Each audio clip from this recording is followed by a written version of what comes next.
आज हम देखने जा रहे हैं some basic type of function. आज हम देखेंगे कि फंक्शन के टाइप है, इसके ग्राफ निकालेंगे हम कि कांस्टेंट फंक्शन क्या होता है, आइडेंटिटी फंक्शन क्या होता है, स्क्वायर फंक्शन क्या होता है, क्यूब फंक्शन क्या होता है, linear function, quadratic function, cube function, square root function. इन सभी के सभी फंक्शन के हम क्या देखने वाले हैं, तो ग्राफ देखने वाले हैं कि इसका ग्राफ देखेंगे, इसकी डोमेन क्या होती है, रेंज क्या होती है, इस सब हम इसमें कवर करने वाले। क्यूब रूट फंक्शन का डोमेन क्या होता है, रेंज क्या होती है, rational function, exponential function, logarithmic function, greatest integer function, modulus function और सिग्नम फंक्शन और एब्सोल्यूट फंक्शन। इन सभी फंक्शनों के हम ग्राफ देखेंगे, इसकी रेंज देखेंगे और डोमेन देखेंगे क्या होता है। ठीक है, आज हम फर्स्ट तो शुरुआत करेंगे कि कांस्टेंट फंक्शन से हम शुरुआत करने वाले हैं, बाद में हम आइडेंटिटी फंक्शन पे आएंगे, एक हम कंप्लीट कर देंगे इसके पूरे के पूरे फंक्शन। बहुत ही इंपॉर्टेंट टॉपिक है कि इसकी ग्राफ क्या होती है, कांस्टेंट फंक्शन का ग्राफ क्या बनता है, उसकी डोमेन क्या निकलेगी, उसकी रेंज। बहुत ही इंपॉर्टेंट टॉपिक चालू है ये, आपको इसको बहुत ही बारीकी से देखना है। ठीक है, अब हम शुरुआत करेंगे कि कांस्टेंट फंक्शन होता क्या है। ठीक है, हमने कल पिछले लेक्चर में इसके बारे में हमने देखा है कि फंक्शन को हम लिखते किस तरह से, उसको रिप्रेजेंट किस तरह से हम करते। तो अब हम शुरुआत करने जा रहे हैं कांस्टेंट फंक्शन की, उसका ग्राफ क्या बनेगा, उसके रेंज और डोमेन के बारे में हम देखेंगे। ठीक है, अब देखिए हम फंक्शन को किस तरह से लिखते हैं, y equal to f of x.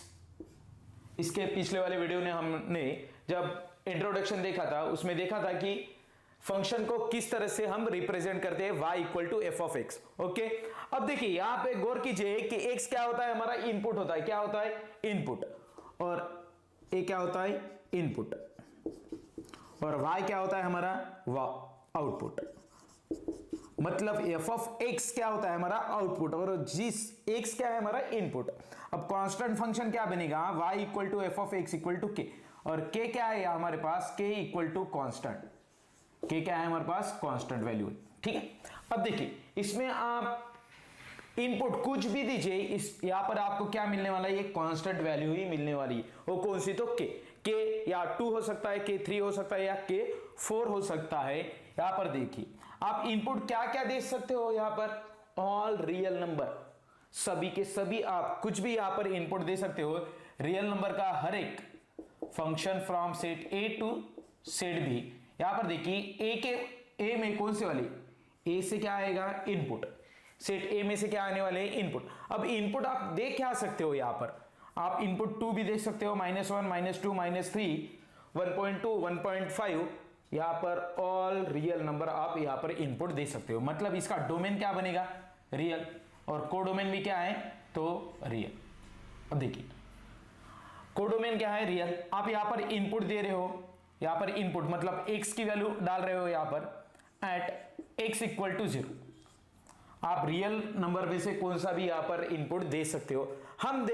हम देखेंगे कि एट x इक्वल टू 0 पर इस फंक्शन की वैल्यू क्या मिलेगी, तो आपको क्या मिलने वाला है, k ही मिलेगा। क्या मिलेगा, k। हम एक एग्जांपल की सहायता से समझेंगे कि कांस्टेंट फंक्शन का ग्राफ किस तरह से बनेगा। अब y equal to f of x, y equal to f of x equal to हम k के जगह पर लेंगे 2, k के जगह पर क्या लेंगे 2, क्योंकि k क्या है हमारे पास, एक कांस्टेंट वैल्यू है। k क्या है बेटा हमारे पास, एक कांस्टेंट वैल्यू है। अब यहां पर देखिए f from real number two real number, यहां पर देखिए आप यहां पर इनपुट क्या क्या दे सकते हो, तो टोटल रियल नंबर आप यहां पर दे सकते हो। यहां पर कुछ भी, यहां पर कौन सा भी आप रियल नंबर में से एक नंबर यहां पर डाल सकते हो। हम इसकी ग्राफ बनाने की कोशिश कर रहे हैं, हम x की जगह पर डालेंगे 0 एट x इक्वल टू 0। हमारे पास y की वैल्यू क्या मिलने वाली है, यहां पर देखिए y इक्वल टू, यहां पर आप 0 डालेंगे इस फंक्शन की वैल्यू, मतलब f ऑफ 0 इक्वल टू आपको मिल रहा क्या, 2 ही मिल रहा, मतलब y की वैल्यू क्या हो गई, 2 हो गई। ठीक है, मतलब आपको x, y क्या मिलने वाला है, तो x की वैल्यू क्या है, 0 है, और y की वैल्यू क्या है, 2 है। ओके, और यहां पर डालिए हम x इक्वल टू 1 भी डालिए, आपको तब भी आपकी y की वैल्यू क्या मिलने वाली है, 2। मतलब फंक्शन की वैल्यू आपको क्या मिलने वाली है, तो 2 मिलने वाली है। क्या मिलने वाली है, तो 2। y equal to f of 1 equal to क्या है, 2, मतलब देयरफॉर y इक्वल टू 2। मतलब आपको यहां पर क्या मिलेगा, point x comma y equal to 1,2 क्या मिलने वाला है, एक्स कॉमा वाई क्या मिलने वाला है 1,2। उसके बाद में आप यहां पर x इक्वल टू 2 पुट कीजिए, x equal to 2 at x equal to 2 इस फंक्शन की वैल्यू क्या बनेगी at point x equal to 2, तो y equal to f of 2 equal to 2, मतलब आप इनपुट 2 भी डाल दीजिए आपको 2 ही मिलने वाला है, आप इनपुट 0 भी डाल दीजिए आपको y की वैल्यू क्या मिलने वाली है 2। y मतलब क्या होता है आउटपुट, y मतलब क्या होता है आउटपुट। आप इनपुट कुछ भी दीजिए, रियल नंबर्स में से कौन सा भी नंबर लीजिए आप, ठीक है, कौन सा भी नंबर लीजिए आपको आउटपुट कांस्टेंट ही मिलने वाला है, जो कि यहां पर कांस्टेंट है, यहां पर कांस्टेंट क्या है 2, तो आप इनपुट 0 दीजिए 1 दीजिए 2 दीजिए कुछ भी दीजिए आपको यहां पर 2 ही मिलने वाला है, मतलब y इक्वल टू 2, मतलब पॉइंट क्या मिलने वाला है x कॉमा वाई 2,2, ठीक है। उसके बाद में आप एट x इक्वल टू 3 दे दीजिए, मतलब y equal to f of 3 equal to 2, मतलब y की वैल्यू क्या मिलने वाली है 2, x कॉमा वाई की वैल्यू क्या मिलने वाली है 3,2। ओके, आप निगेटिव नंबर दीजिए, आप यहां पर निगेटिव नंबर दीजिए, आपको क्या मिलेगा, यहां पर निगेटिव नंबर भी देंगे आप, x इक्वल टू -1, यहां पर x की वैल्यू आप -1 भी डालेंगे तो y equal to f of -1, तो b आपको y की वैल्यू 2 ही मिलने वाली है, मतलब पॉइंट क्या मिलने वाला है x कॉमा वाई -1,2 ही मिलने वाला है। आप x इक्वल टू -2 डाल दीजिए यहां पर, x equal to -2 at x equal to -2, मतलब y equal to f of -2, इसकी भी वैल्यू आपको 2 ही मिलने वाली है, y इक्वल टू 2। मतलब यहां पर देखिए कि आपको y कोऑर्डिनेट, y की वैल्यू क्या मिल रही है, फंक्शन की वैल्यू क्या मिल रही है, y की वैल्यू क्या मिल रही है 2, यहां पर भी देखिए y की वैल्यू 2, यहां पर भी देखिए y की वैल्यू 2, यहां पर भी देखिए, मतलब आपको फंक्शन क्या मिल रहा है, कांस्टेंट मिल रहा है, फंक्शन की वैल्यू चेंज नहीं हो रही है, इसी को हम क्या कहते हैं, तो कांस्टेंट फंक्शन। अब इसका ग्राफ किस तरह से बनेगा ये देखिए, इसका ग्राफ किस तरह से बनने वाला है, तो इसे देखिए,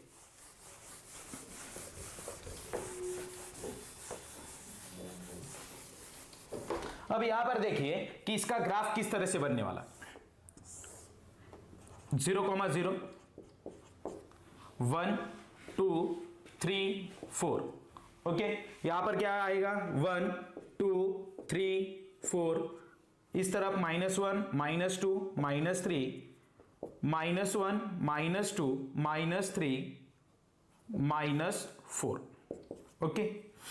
अब गौर कीजिए यहां पर ये कौन सा पॉइंट बना है 0,2, यानी कि x कोऑर्डिनेट क्या है बेटा हमारे पास 0 और y कोऑर्डिनेट क्या है 2, मतलब एक कहां पर पॉइंट आने वाला है y एक्सिस पर, हमेशा x कोऑर्डिनेट क्या होता है तो 0 बनेगा, हमेशा y एक्सिस पर x कोऑर्डिनेट क्या बनने वाला है 0, x कोऑर्डिनेट 0 और y कोऑर्डिनेट क्या है यहां पर 2, ये पॉइंट मिल गए एक। उसके बाद में ये पॉइंट देखिए 1,2 1,2 कहां पर मिलने वाला है, ये 1 और यहीं पर मिलने वाला है। x एक्सिस पर कितना डिस्टेंस ट्रैवल कर रहे हैं 1 यूनिट और y एक्सिस पे 2 यूनिट, मतलब ये पॉइंट कौन सा बनने वाला है 1,2। उसके बाद में आपने क्या पुट किया है एट x इक्वल टू 2 पर, एट x इक्वल टू 2 पर ये पॉइंट क्या मिलने वाला है, एट x इक्वल टू 2 पर x कॉमा y क्या मिलने वाला है यहाँ पर 2,2 मिलने वाला है, मतलब x एक्सिस पर कितना डिस्टेंस ट्रैवल 2 यूनिट और y एक्सिस पर भी 2 यूनिट, यानी कि ये पॉइंट कौन सा है 2,2। उसके बाद में देखिए कि x इक्वल टू -1 पर भी क्या मिलने वाला है -1,2 ये देखिए -1,2, मतलब ये पॉइंट कहां पर मिलने वाला है यहाँ पर -1,2 यहाँ पर -2,2, ये सभी पॉइंट को आप ज्वाइंट कर लीजिए, क्या बनने वाला है तो एक स्ट्रेट लाइन, क्या बनेगी एक स्ट्रेट लाइन बन रही है, क्या बन रही है एक स्ट्रेट लाइन, और पासिंग थ्रू क्या है 2, इस 2 पॉइंट से क्या हो रही है पास हो रही है, और ये पैरेलल टू क्या है x एक्सिस को पैरेलल, क्या है बेटा x एक्सिस को पैरेलल। जब भी कोई कांस्टेंट फंक्शन रहेगा y equal to f of x equal to 3, y equal to f of x equal to 3, यहां पर देखिए k की जगह पर क्या था यहाँ पर 2 था, तो एक कौन से पॉइंट से पास हुआ है 2 पॉइंट से, कौन से पॉइंट से 2 पास हुआ है 2 इस पॉइंट से पास हुई है स्ट्रेट लाइन, और पैरेलल किसको है तो x एक्सिस को पैरेलल, किस लाइन को पैरेलल है तो x एक्सिस को ये लाइन पैरेलल है कांस्टेंट फंक्शन, ओके। अब देखिए यहां पर k की जगह 3 है तो ये कहां से पास होगी, तो 3 इस पॉइंट से पास होने वाले है। किस पॉइंट से पास होने वाली है, तो 3 इस पॉइंट से क्या होने वाली है, स्ट्रेट लाइन पास होने वाली। इस तरह का इसका नेचर होगा कांस्टेंट फंक्शन का। y equal to f of x equal to 3, ये क्या होगी, y equal to f of x equal to 2। अब k की जगह पर -1 होगा तो y equal to f of x equal to -1, तो इस -1 पॉइंट से पास होगी और पैरेलल टू क्या बनेगी, तो x axis, parallel to the x axis. Okay, अब देखिए इसका डोमेन क्या बनेगा, मैं डोमेन क्या होता है, एक्स, डोमेन क्या होता है एक्स, ये क्या है, एक्स है। देखिए यहां पर, देखिए यहां पर एक्स की वैल्यू आप कुछ भी पुट कर सकते हो, यहां पर एक्स की वैल्यू आप कुछ भी पुट कर सकते हो, मतलब क्या मिलेगा, यहां पर डोमेन क्या हो सकता है, यहां पर देखिए एक्स की जगह पर आप कुछ भी पुट कर सकते हो, क्या कर सकते हो, कुछ भी वैल्यू पुट कर सकते हो, मतलब रियल में से कोई भी पॉइंट आप यहां पर पुट कर सकते हो, रियल नंबर में से कोई भी नंबर यहां पर आप पुट कर सकते हो, मतलब -इन्फिनिटी से इन्फिनिटी तक इसके डोमेन है, ऑल रियल नंबर, कोई भी रियल नंबर आप x की जगह पर पुट कर सकते हो। लेकिन यहां पर आपको आउटपुट क्या मिल रहा है, आउटपुट क्या मिल रहा है, कांस्टेंट नंबर, क्या मिल रहा है, कांस्टेंट नंबर, मतलब रेंज क्या बनने वाली है, तो k बनने वाली है, क्या बनने वाली है, k। इस फंक्शन में y equal to f of x equal to 3, इसका डोमेन क्या बनने वाला है, इसका डोमेन होगा कांस्टेंट में, हर कांस्टेंट फंक्शन में उसका डोमेन होता है -इन्फिनिटी से इन्फिनिटी, और रेंज होती है जो कि एक k होता है, वो क्या होता है, तो रेंज होता है। एक k की जगह k की वैल्यू क्या होती है, तो रेंज। यहां पर क्या है, k की जगह पर 3 है, मतलब इस फंक्शन की रेंज क्या होगी, तो 3 होगी, क्या होगी, तो 3 होगी। ओके, आपको बात समझ में आ रही है। अब देखेंगे हम कि आइडेंटिटी फंक्शन क्या होता है, इसका ग्राफ आपको समझ में आया है। कोई भी आपके पास कांस्टेंट फंक्शन रहने दीजिए, y equal to f of x equal to k, k के जगह पर 3 होगा, तो a जो स्ट्रेट लाइन बनने वाली है वो किस पॉइंट में से पास होगी, तो 3 इस पॉइंट में से पास होगी। y equal to f of x equal to 2 है, तो ये स्ट्रेट लाइन कहां से पास होगी, 2 में से, और y इक्वल टू -1 है, तो इसकी स्ट्रेट लाइन कहां से पास होंगी, तो -1 से, और इसका डोमेन क्या होगा, -इन्फिनिटी टू इन्फिनिटी, और रेंज क्या होगी, तो जो कि कांस्टेंट वैल्यू है वही क्या होगी, तो रेंज बनेगी। ठीक है, अब देखेंगे हम कि आइडेंटिटी फंक्शन क्या होता है। अब हम देखने वाले हैं कि आइडेंटिटी फंक्शन होता क्या है। आइडेंटिटी फंक्शन, आइडेंटिटी फंक्शन, अब देखिए y equal to f of x equal to x, इस टाइप के फंक्शन को क्या कहा जाता है, तो आइडेंटिटी फंक्शन। मतलब आप x की वैल्यू जो कुछ डालेंगे, आप y x की वैल्यू आप 1 डालेंगे तो आपको y की भी वैल्यू क्या मिलने वाली, 1 मिलने वाली है, 1 मिलने वाली है, उसे ही हम क्या कहते हैं, तो आइडेंटिटी फंक्शन कहते हैं। अब देखिए यहां पर आप x की वैल्यू कौन सी डाल सकते हो, आप हर एक वैल्यू डाल सकते हो, आपके मन से, आपके मन में जो वैल्यू आएंगी वो आप वैल्यू पुट कर सकते हो। अब देखिए x की जगह पर आप -1 भी पुट कर सकते हो, x की जगह पर आप -2 भी पुट कर सकते हो, x की जगह पर आप 0 भी पुट कर सकते हो, x की जगह पर आप -1/2 भी पुट कर सकते हो, आपकी मनचाही आप वैल्यू यहां पर आप पुट कर सकते हो। जो हम पुट करते हैं, जो इनपुट देते हैं, इनपुट कहां पर देते हैं, x यानी कि क्या बनेगा हमारा इनपुट, क्या बनने वाला है, तो इनपुट बनने वाला है, और y क्या होता है, तो हमारा आउटपुट होता है, y क्या होता है, तो हमारा आउटपुट।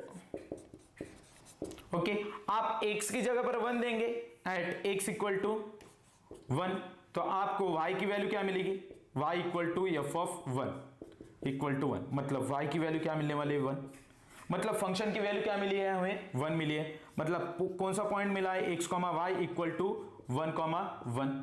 ओके, इसी तरह से आप x की जगह पर एट x इक्वल टू आप 2 पुट करेंगे, क्या पुट करेंगे, 2, तो आपको क्या मिलने वाला है, यहां पर y equal to f of 2 equal to 2, यानी कि y इक्वल टू क्या मिलने वाला है, 2, मतलब कौन सा पॉइंट मिला है, x, y इक्वल टू 2,2, कौन सा पॉइंट मिला है, तो x, y इक्वल टू 2,2। अब हम यहां पर x की जगह पर क्या पुट करेंगे, तो 2 पुट किया हमने, x इक्वल टू 2, अब क्या पुट करेंगे, तो x equal to 3, x equal to 3 put करने के बाद हमें y की वैल्यू क्या मिलने वाली है, y equal to f of 3 equal to 3, मतलब y की भी वैल्यू क्या मिलने वाली है, 3। जिस तरह से आप x की इनपुट देंगे उसी तरह से आपको क्या मिलने वाला है, तो आउटपुट भी मिलने वाला है। आइडेंटिटी फंक्शन देखिए क्या होता है, एग्जैक्ट आपको वही वैल्यू मिलेगी जो आप इनपुट देंगे, वही आपको आउटपुट भी मिलेगा। यहां पर x की जगह पर आप 100 देंगे तो y की वैल्यू आपको क्या मिलने वाली, यहां पर देखिए आप 100 पुट करेंगे इस x की जगह पर, तो इस x की जगह पर भी क्या आने वाला है 100, मतलब y इक्वल टू क्या मिलने वाला है 100। आप जिस तरह से इनपुट देंगे उसी तरह से आपको क्या मिलने वाला है, तो आउटपुट मिलने वाला है। क्या मिलने वाला है बेटा, आउटपुट मिलने वाला है। आप यहां पर देखिए x इक्वल टू आप -1 पुट करेंगे, x इक्वल टू आप क्या पुट करेंगे -1, तो आपको यहां पर क्या मिलने वाला है, y equal to f of -1 equal to इस x की जगह पर भी -1, मतलब y equal to -1, x comma y क्या मिलेगा, तो -1 कॉमा -1। ओके, अब देखिए x इक्वल टू आप -2 पुट करेंगे तो y equal to f of -2 equal to -2, यानी कि x comma y equal to -2 comma -2। अब देखिए इस पॉइंट को हम ग्राफ पे प्लॉट करके देखने वाले हैं कि हमारा ग्राफ आइडेंटिटी फंक्शन का हमारा ग्राफ किस तरह से बनेगा। तो यहां पर देखिए 0,0 है, ये 1 2 3 4 1 2 3 4 5 -1 -2 -3 -4 -1 -2 -3 -4, और यहां पर क्या आएगा, तो 1 2 3 और 4। अब देखिए इस पॉइंट को प्लॉट कीजिए, यहां पर 1,1 कहां पे मिलने वाला है आपको, यहां से x एक्सिस पर x 1 यूनिट ट्रैवल और y एक्सिस पे भी 1 यूनिट ट्रैवल, मतलब ये पॉइंट कौन सा होगा 1,1। इसका x कोऑर्डिनेट भी 1 है और y कोऑर्डिनेट भी क्या है 1 है। अब 1,2 क्या मिलेगा, अब यहां पर देखिए 2,2 है पॉइंट, यहां पर पॉइंट क्या है 2,2। अब x एक्सिस पे 2 यूनिट डिस्टेंस ट्रैवल और y एक्सिस पे भी 2 यूनिट डिस्टेंस ट्रैवल, मतलब एक कौन सा पॉइंट बनेगा 2,3। बाद में 3,3, ये पॉइंट कौन सा बनने वाला है, तो 3,3। और यहां पर देखिए -1,1 -2,2 -3,3, इसी तरह से हम हमारे पॉइंट बने -2 -3, -3, इसी तरह से बनने वाले। इस पॉइंट को आप ज्वाइंट कर लीजिए, देखिए इस पॉइंट को हम ज्वाइंट करेंगे तो हमारे पास एक क्या बनी है, स्ट्रेट लाइन बनी है। क्या बनी है, स्ट्रेट लाइन। वो भी क्या है, पासिंग थ्रू ओरिजिन है। क्या है, passing through origin. y equal to x है, मतलब ये क्या है, पासिंग थ्रू ओरिजिन है। यहां पर एक किस फंक्शन का ग्राफ है, तो y इक्वल टू x का ग्राफ है। हमने ये function y equal to x हमने स्ट्रेट लाइन में भी देखा है कि y इक्वल टू x का ग्राफ किस तरह से बनेगा। ओके, अब देखिए इसका डोमेन देखेंगे आप। यहां पर डोमेन मतलब क्या होता है, x की वैल्यू। आप यहां पर x की वैल्यू कुछ भी पुट कर सकते हैं, आपके मनचाही वैल्यू आप पुट कर सकते हैं। कहां से, तो रियल नंबर्स में से। मतलब इसके डोमेन क्या बनने वाले हैं, आप यहां पर आपकी मनचाही वैल्यू आप पुट कर सकते हो। कहां से कहां तक, तो -∞ से इंफिनिटी तक। मतलब इसका इनपुट यानी कि डोमेन क्या बना है, तो -∞ से इंफिनिटी। आप आइडेंटिटी फंक्शन में आप जिस तरह की वैल्यू देंगे उसी तरह से आपको क्या मिलने वाला है, आउटपुट भी मिलने वाला है। मतलब आप डोमेन और रेंज क्या होगी, सेम होगी। डोमेन और रेंज क्या बनेगा, तो सेम। आप -100 -1 लाख पुट कर देंगे यहां पर x की वैल्यू, तो आपको y की वैल्यू भी क्या मिलने वाली, तो -1 लाख ही मिलने वाली है। -∞ से इंफिनिटी। डोमेन क्या बन गया यहां पर, -∞ से इंफिनिटी, और रेंज क्या बन गई यहां पर, -∞ से इंफिनिटी। दोनों के दोनों क्या बन गए। ओके, और यहां पर इसका ग्राफ क्या बनने वाला है, y equal to f of x equal to -x। इसका ग्राफ किस तरह से बनेगा, तो यहां से पास होगी। एक कौन से क्वाड्रेंट में लाई करने वाली है, तो सेकंड और फोर्थ क्वाड्रेंट में। सेकंड और फोर्थ क्वाड्रेंट में से ए लाइन पास होगी, y equal to -x, y equal to -x।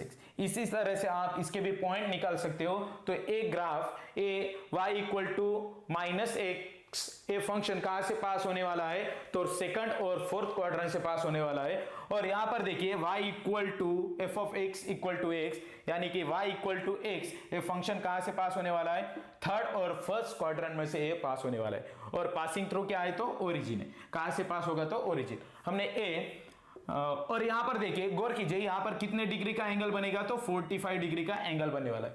कितने डिग्री का एंगल बनेगा, तो 45 डिग्री का एंगल बनने वाला है।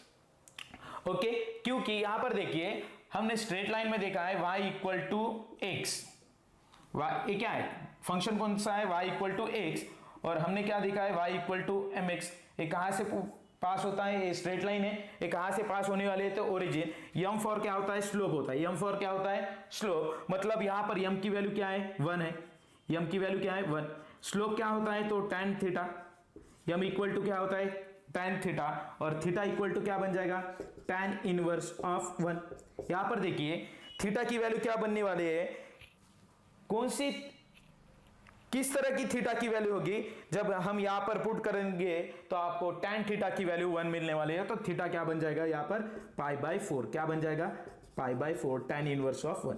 यहां पर देखिए थीटा की इस तरह की वैल्यू चाहिए कि tan थीटा की वैल्यू क्या बन जाए 1, मतलब यहां पर थीटा क्या हो सकता है तो π/4 हो सकता है, मतलब थीटा की वैल्यू क्या बन गई तो π/4, थीटा की वैल्यू क्या बन गई तो π/4, मतलब π/4 equal to tan inverse of 1। मतलब यहां पर देखिए सॉरी, यहां पर थीटा इक्वल टू क्या हो जाएगा तो π/4, थीटा इक्वल टू क्या हो जाएगा तो π/4, ठीक है।